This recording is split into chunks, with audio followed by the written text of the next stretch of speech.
Hey guys, I'm Eddie Hall, the world's strongest man 2017 and the world record holder in the deadlift. And I'm here today to give you my top 3 tips in the deadlift.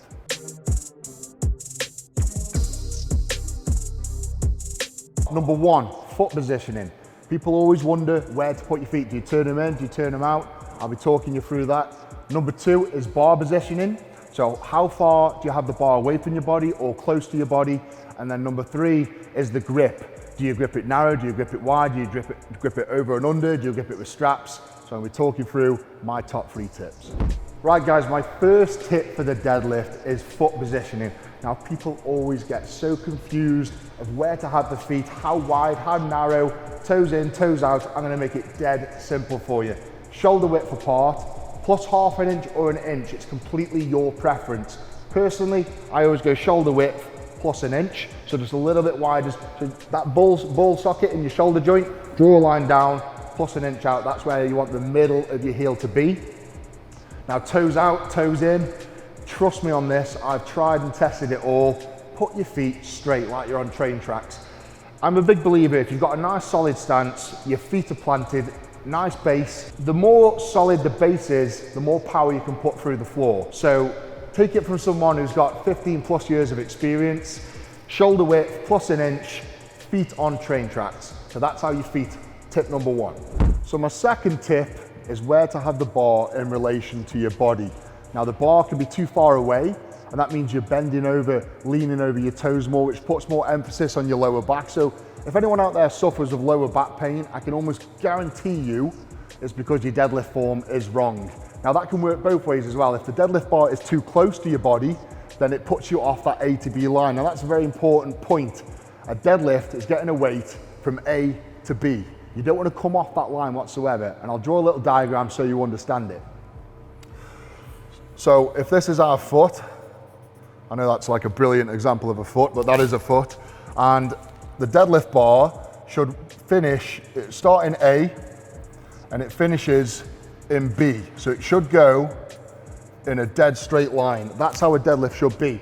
If you've got the deadlift too far away from you, i.e. too far over your toes, it then becomes an ABC. So it doesn't just go AB, it goes A, B, C.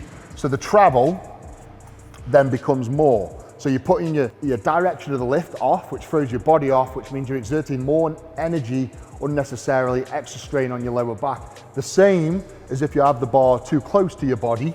So if you have it too close to your shin, you've then got to pull it away from you.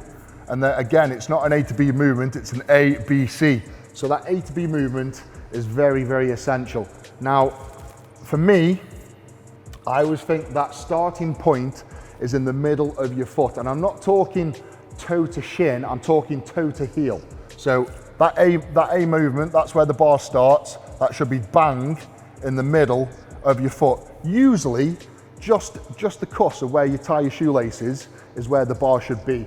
And that will stop you throwing you off, making you lean forward too much, hurting your back, and vice versa, keeping it too close to your body and then pulling it away from you. So that A to B movement is super, super important to keep that good form. Tip number 3, again, something that seems so simple, how to grip the deadlift bar. There's so many mysteries and people's opinions and people have got the expertise on this. And again, take it from someone with a lot of years experience. How to grip a deadlift bar, nice and simple. Shoulder width plus an inch, pretty much just on the outside of your legs. So you want to grip the bar, whatever your stance is, you want it so your thumb is just scraping your shins on the up. So you don't want it here, because if you're deadlifting too narrow, you're going to be dragging your hands all up your body, creating lots of unnecessary tension. And then look how bunched up my arms are. You know, I've got all this tension in my armpits, I can't bring my shoulders back, so I'm making it really hard for myself. If we just go a little bit wider, so the thumb is just touching the shin, we're then able to bring the bar up without any resistance, and look how nice and easy my shoulders fall into place. I'm not bunched up, I can bring my shoulders back, get that lockout and get the down signal from the referee, first and foremost, which is the most important thing of a deadlift. So that is the best way to grip a bar. Over and under is completely your preference. I always go double over because of safety. You're exposed that way, you're going to rip a bicep off if you're over and under.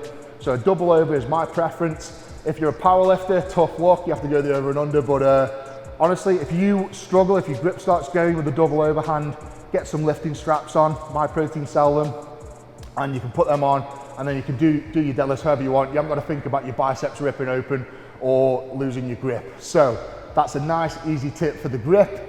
Shoulder width just on the outside of your legs, double overhand. If it starts slipping, get your wrist wraps on and you won't have a problem.